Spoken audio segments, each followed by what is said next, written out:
வணக்கம் மக்களே. நடிகர் அரவிந்த் சாமியை பிடிக்கும்னா நம்ம சேனலை சப்ஸ்கிரைப் பண்ணிக்கோங்க. தமிழ் சினிமாவோட முன்னணி நடிகரான அரவிந்த் சாமியின் தனிப்பட்ட வாழ்க்கையை பற்றி பலருக்குமே தெரிந்திருக்க வாய்ப்பில்லை. அவரோட மகன் புகைப்படம் தற்போது இணையத்தில் வைரலாகி வந்துட்டுருக்குது. 90ஸ்களில் தென்னிந்திய சினிமாவின் சாக்லேட் பாயாக வலம் வந்து லட்சக்கணக்கான பெண் ரசிகைகளின் மனதை கொள்ளையடித்தவர் தான் நடிகர் அரவிந்த் சாமின்னு சொல்லலாம். ரோஜா, பம்பாய் போன்ற படங்களின் மூலம் இந்திய அளவில் பிரபலமான இவர் சில ஆண்டுகள் சினிமாவிலிருந்து விலகியே இருந்தாங்க. நீண்ட இடைவெளிக்கு பின்னாடி மணிரத்னத்தின் கடல் திரைப்படம் மூலம் மீண்டும் திரையுலகத்துக்கு திரும்பினாங்க. இருந்தாலும் அவருக்கு ஒரு சரியான கம்பேக் படமாக அமைந்தது இயக்குனர் மோகன் ராஜா இயக்கத்தில் வெளிவந்த தனி ஒருவன் படம்தான். அந்த படத்தில் சித்தார்த் அபிமன்யு என்ற வில்லன் கதாபாத்திரத்தில் தன்னோட ஸ்டைலான மிரட்டலான நடிப்பில் அனைவரையும் கவர்ந்தாங்கன்னே சொல்லலாம்.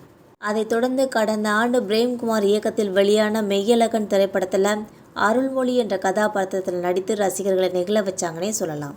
தமிழ் சினிமாவின் சிறந்த நடிகர்களில் ஒருவராக திகழும் அரவிந்த் சாமி அவர்கள் தன்னோட தனிப்பட்ட வாழ்க்கையை எப்போதுமே ஊடக வெளிச்சத்திலிருந்து தள்ளியே வச்சுருந்தாங்க. அவருக்கு ருத்ரா என்ற ஒரு மகன் இருக்காங்க. இந்த நிலையில் அரவிந்த் சாமி தன்னோட மகன் ருத்ராவுடன் எடுத்துக்கொண்ட புகைப்படம் உண்டு தற்போது சமூக வலைதளங்களில் வெளியாகி ரசிகர்களின் கவனத்தை ஈர்த்து வருகிறது. அப்பாவை போலவே மகன் ருத்ராவும் மிக ஸ்டைலாகவும் அழகாகவும் இருப்பதாக ரசிகர்கள் கருத்து தெரிவித்து வருகின்றனர். இந்த புகைப்படத்தை இணையதளவாசிகள் தற்போது பெரும் வைரலாகி வருகின்றன என்பது குறிப்பிடத்தக்கது. இந்த வீடியோ உங்களுக்கு பிடிச்சிருந்தா மறக்காமல் சப்ஸ்கிரைப் பண்ணி பெல் ஐகானை கிளிக் பண்ணி வச்சுக்கோங்க. அப்போ தான் நம்ம போகிற டெய்லி வீடியோஸ் உடனுக்குடன் வந்து சேரும். தேங்க்யூ.